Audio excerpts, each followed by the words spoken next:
ایک سوال جو یہاں پر بہت وضاحت کے ساتھ، ذرا تھوڑی وضاحت کے ساتھ بیان کرنا مقصود ہے، وہ یہ کہ غزوہ ہند کیا ہے۔ اس میں کوئی شک نہیں کہ اس بارے میں احادیث کی کتابوں میں آتی ہیں اور مختلف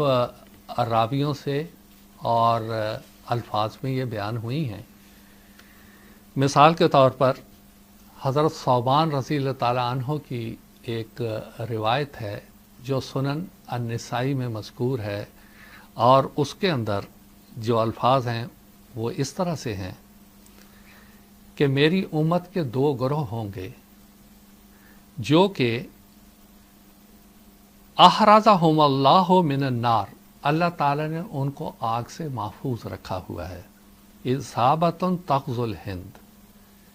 ایک گروہ ایسا ہوگا جو ہندوستان میں جہاد کرے گا، اصابۃ، اور ایک دوسری جماعت ایسی ہوگی جو عیسیٰ ابن مریم علیہ السلام کے ساتھ ہوگی۔ اب اس کے بعد اگر آپ اس کو لے کے جانا چاہیں بادشاہت کے غزوہ کی طرف تو یہ صحیح نہیں ہوگا۔ یہاں پر اللہ تعالی یا رسول پاک صلی اللہ علیہ وسلم نے فرمایا کہ وہ آگ سے محفوظ ہوں گے۔ جب ہم آگ لفظ کہتے ہیں، یہاں جہنم نہیں کہا ہے، یہاں آگ کہا ہے، جہیم بھی نہیں کہا ہے جو قرآن میں استعمال ہوتا ہے، یہاں آگ کہا ہے، اور آگ قرآن مجید میں ہی جنگ کے معنوں میں بھی استعمال ہوا ہے۔ مثال کے طور پر کلما اوقدوا نارا للحرب، آیت نمبر 65 سورہ مائدہ، کہ جب کبھی انہوں نے جنگ کی آگ بھڑکائی۔ اب یہاں جنگ کی آگ، جنگ کو آگ کہا کہ وہ بھڑکائی جاتی ہے۔ اب یہاں پر یہ بات پیدا ہوئی، یہاں بات صاف ہوئی کہ یہاں پر جس امت کے ہندوستان میں غزوہ کرنے کا ذکر ہو رہا ہے وہ آگ سے محفوظ رہے گی، یعنی جنگ و جدل نہیں کرے گی، وہ اس کے بغیر ہندوستان میں داخل ہوگی۔ اب یہ امت کون تھی؟ دیکھنے والی بات ہے۔ خواجہ معین الدین چشتی رحمۃ اللہ علیہ، بابا فرید رحمۃ اللہ علیہ، فرید شکرگنج رحمۃ اللہ علیہ، خواجہ نظام الدین اولیاء رحمۃ اللہ علیہ، معین الدین چشتی رحمۃ اللہ علیہ، یا ہندوستان میں مجدد الفسانی رحمۃ اللہ علیہ، اور ان جیسے بے شمار اولیاء اللہ جو ہندوستان میں آئے یا ہندوستان میں وہ ان کی شاگردی میں پیدا ہوئے، انہوں نے ہندوستان میں جہاد کیا، مگر کون سا جہاد؟ وہ جہاد جو ہمارے آقا محمد مصطفیٰ صلی اللہ علیہ وسلم نے مکہ میں کیا۔ وَجَاهِدْهُمْ بِهِ جِهَادًا كَبِيرًا، سورہ حج یہ مکہ میں نازل ہوئی کہ تو ان سے جہاد کبیر کر، بہت بڑا جہاد کر۔ وہاں تو آپ نے کوئی پتھر نہیں اٹھارا، پتھر مارنے والوں کو بھی پتھر نہیں مارا، تلوار چلانے والوں کے خلاف بھی تلوار نہیں چلائی۔ جہاد کبیر سے مراد قرآن سے جہاد، تبلیغ کا جہاد۔ یہ علماء امت جو ہندوستان میں باہر سے آئے، یہ فقراء، انہوں نے آ کر یہاں پر اسلام کی تبلیغ کی، جہاد کبیر کیا۔ یہ ہے وہ غزوہ جس کا حضور صلی اللہ علیہ وسلم نے اس حدیث میں ذکر فرمایا تھا کہ یہ امت آگ وغیرہ سے کام نہیں لے گی، لڑائیوں سے کام نہیں لے گی، یہ تو جہاد کبیر کرے گی، اور اپنی تبلیغ کے ذریعے سے، اپنے پاک نمونے کے ذریعے سے، اپنے اخلاق کے ذریعے سے لوگوں کو اسلام کا گرویدہ بنا لے گی۔ آج بر صغیر میں کروڑوں مسلمان جو ہیں وہ ان اولیاء اللہ کے جہاد کبیر کا نتیجہ ہیں۔ اگر یہ تلوار کے ذریعے سے مسلمان ہوئے ہوتے تو تلوار تو مغلیہ دور کے ساتھ، بہادر شاہ ظفر کے ساتھ ختم ہو گئی، تو ان کو بھی ختم ہو جانا چاہیے تھا۔ نہیں، ان کے اوپر وہ جہاد ہوا جو حضرت بلال پر ہوا، وہ تلوار چلی محبت کی جو حضرت بلال پر چلی۔ اولیاء امت کے ذریعہ سے انہوں نے اسلام قبول کیا، آج تک یہ ان اولیاء امت کو نہ چھوڑ رہے۔ اگرچہ کہ یہ بات مشرکانہ ہے، مگر اتنی عقیدت اور محبت ہے کہ معین الدین چشتی رحمۃ اللہ علیہ کے مزار کو دیکھ لیں، نظام الدین اولیاء کے مزار کو دیکھ لیں، بابا فرید رحمۃ اللہ علیہ کے مزار کو دیکھ لیں، مجدد الفسانی کے مزار کو دیکھ لیں، ان کی قبر کی مٹی کو بھی لوگ نہیں چھوڑ رہے۔ ہندو بھی جا رہے ہیں، مسلمان بھی جا رہے ہیں،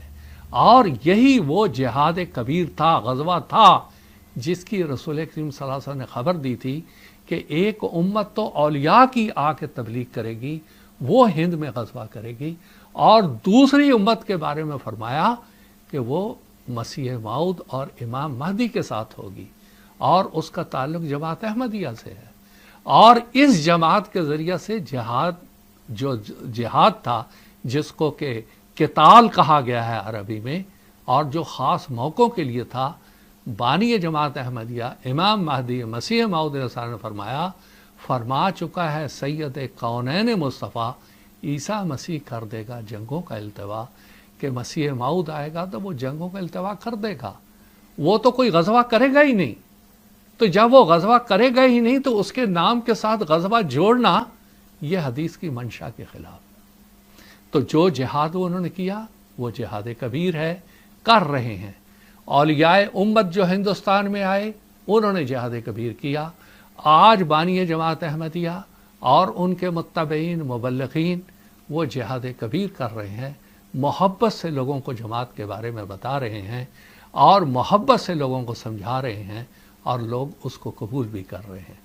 اس پروگرام سے بعض لوگوں نے ایک تاثر یہ لیا کہ شاید یہ پروگرام جو ہے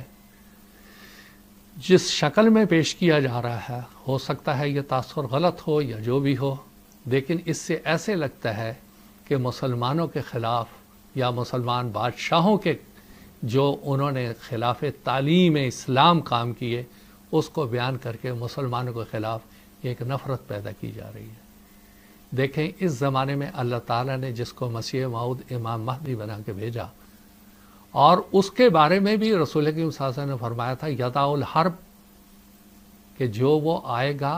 وہ جنگ کا خاتمہ کر دے گا، اور جنگیں اس کے زمانے میں ختم ہو جائیں گی، جزیہ جو جنگ کے بعد ہوتا ہے وہ ختم ہو جائے گا۔ یہ ہو نہیں سکتا کہ ایک طرف حضور کہیں کہ وہ یدع الجزیہ، کہ وہ جنگ کے تاوان نہیں لے گا، جنگ کو ختم کر دے گا، اور دوسری طرف کہیں کہ وہ ہندوستان میں غزوہ کرے گا۔ یہ مفہوم بیٹھتا نہیں، بنتا نہیں۔ مفہوم وہی ہے جو ابھی بیان کیا گیا کہ جہاد کبیر اس سے مراد ہے۔ حضرت مرزا غلام احمد صاحب قادیانی جب اس دنیا سے گئے تو اپنی وفات سے پہلے انہوں نے ایک کتاب لکھی 2-4 دن پہلے، جس کا نام رکھا اپنے پیغام صلح، اور بر صغیر کی قوموں کو سمجھایا کہ دیکھو میں تم کو ایک نصیحت کرتا ہوں، ماضی کی کڑواہٹوں میں مت جاؤ، ماضی کی تلخیوں میں مت جاؤ، نقصان اٹھاؤ گے، مستقبل کو دیکھو، اور ہندو مسلمان اور جو دوسری قومیں ہیں مل کے اور محبت سے یہاں رہیں، ایک دوسرے کے بزرگوں کا احترام کریں، اور ایک دوسرے کا احترام سیکھیں، اور اس جو اچھی قدریں ہیں اس کو اجاگر کریں، اپنی نسلوں میں وہ پیدا کرنے کی کوشش کریں۔ ہندوستان میں ہندو مسلم اتحاد کے بارے میں بانی جماعت احمدیہ حضرت مرزا غلام احمد صاحب قادیانی علیہ الصلاۃ والسلام فرماتے ہیں،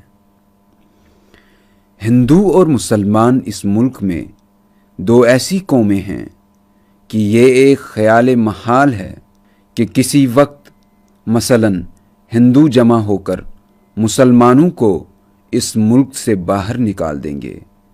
یا مسلمان اکٹھے ہو کر ہندوؤں کو جلائے وطن کر دیں گے، بلکہ اب تو ہندو مسلمانوں کا باہم چولی دامن کا ساتھ ہو رہا ہے۔ اگر ایک پر کوئی تباہی آوے